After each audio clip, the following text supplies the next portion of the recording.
one day after the meeting between Donald Trump and the president of Brazil in Washington.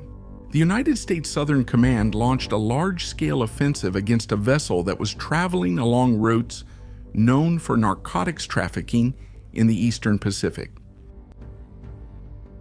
The operation, officially confirmed by the U.S. government, not only directly targeted organized crime, but also sent a clear message of strength and military autonomy.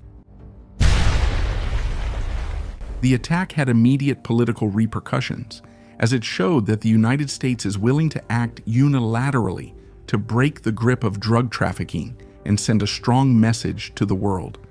Either you're on our side or you're our target. In the heat of the symphony, organized chaos, sometimes you just have to breathe. Everyone knows their role, and each paper passes from hand to hand. This strategic and lethal move by Washington increases international pressure and puts Brazil in a situation where neutrality no longer seems to be an option. Welcome to Vida no Quartel.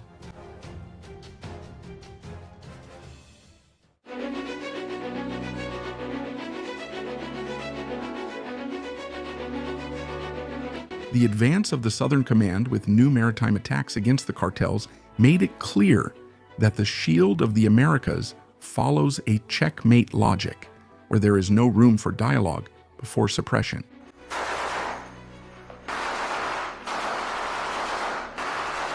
The attack, carried out on May 8, just one day after the meeting between Trump and the Brazilian president, reinforced the direct pressure from the White House on Brazil. The message was clear and direct. Without integration into the federal government's collective effort, the national factions are considered targets for upcoming operations. With Paraguay and Ecuador already carrying out joint actions with the Southern Command, the drug trafficking map is starting to be redrawn.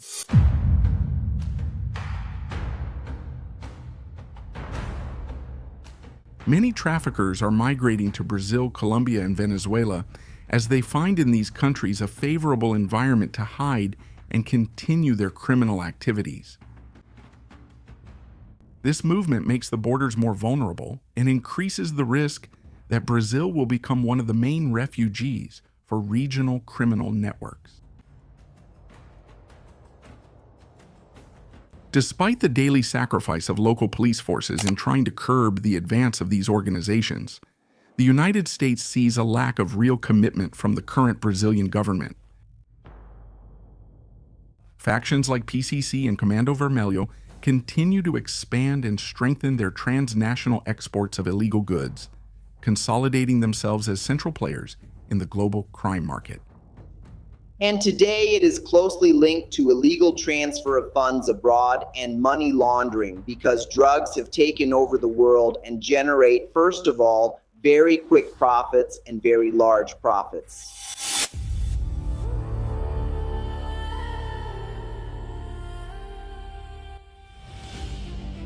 This perception increases external pressure and fuels the debate about whether Donald Trump put the Brazilian president on the spot during their meeting.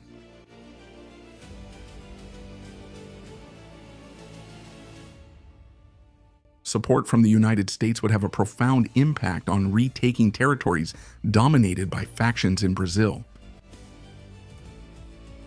The presence of the Southern Command, with its capacity for joint operations and advanced intelligence, could accelerate efforts to restore order in areas where the Brazilian state faces constant resistance. Regions controlled by factions would begin to face unprecedented pressure, with coordinated actions that would unite local and international forces toward the same goal: to break the territorial control of organized crime. While the police fight back, the criminals' offensive shoots at the traffickers. God.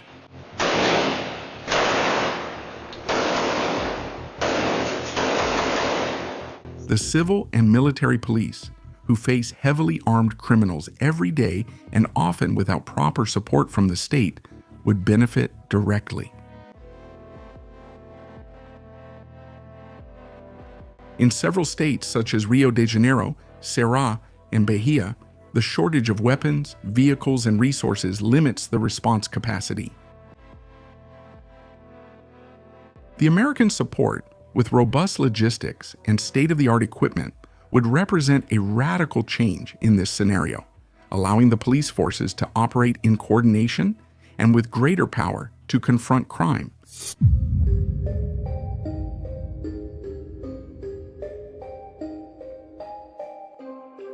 The Southern Command has high-tech naval, air, and land resources, as well as surveillance and intelligence systems capable of monitoring trafficking routes and identifying criminal leaders in real time.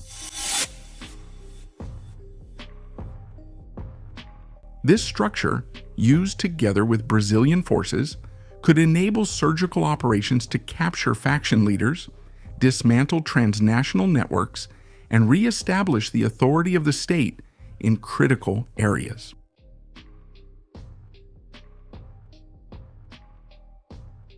Cooperation in this sense would not be just military but strategic, capable of redefining the balance of power against organized crime in Latin America.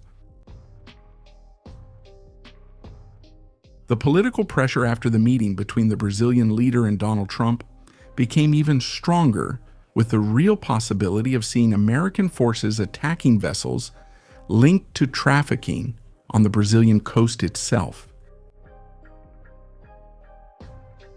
The use of surveillance drones capable of monitoring maritime routes in real time increases interception capabilities and puts Brazil in a delicate position.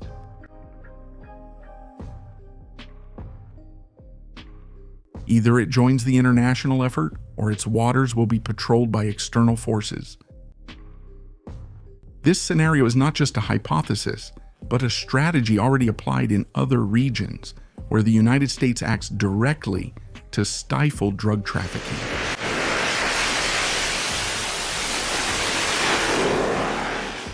In addition, the official presence of American agents in Brazil is a reality. The FBI cooperates with the federal police in various international operations, while CIA agents operate undercover in Brazil without being identified, often only being revealed after they leave the country, just as happened with several Russian agents who operated clandestinely within Brazil for years. Sergei, the alleged Vitor, arrested in São Paulo. Mikhail, the alleged Jose Assis, detained in Norway. Are they the only Russian spies traveling the world with Brazilian passports?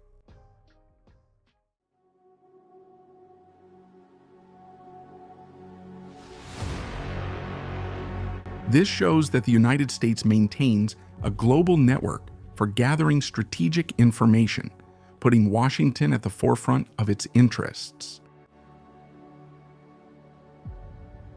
Becoming an ally, as Paraguay, Ecuador, and Argentina did, is much more advantageous than trying to oppose the world's largest war machine. In this context, the change in tone by the Brazilian president against the cartels reinforces the perception that Trump must have said something extremely impactful during the meeting, being able to alter Brazil's official stance on drug trafficking. We created a base in the city of Manaus to fight organized crime, arms trafficking, and drug trafficking on the Brazilian border, with the participation of police delegates from all South American countries. If the United States wants to share and participate with us, it will be invited.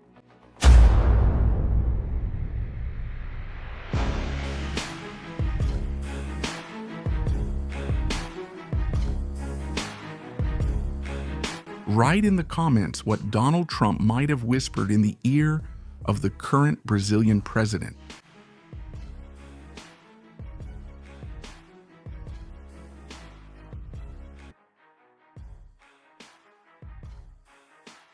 Here at Vida No Quartel, you stay up to date with everything happening in the military world. Leave a like, subscribe, and watch one of the videos appearing on your screen. Forward fighters, see you next time.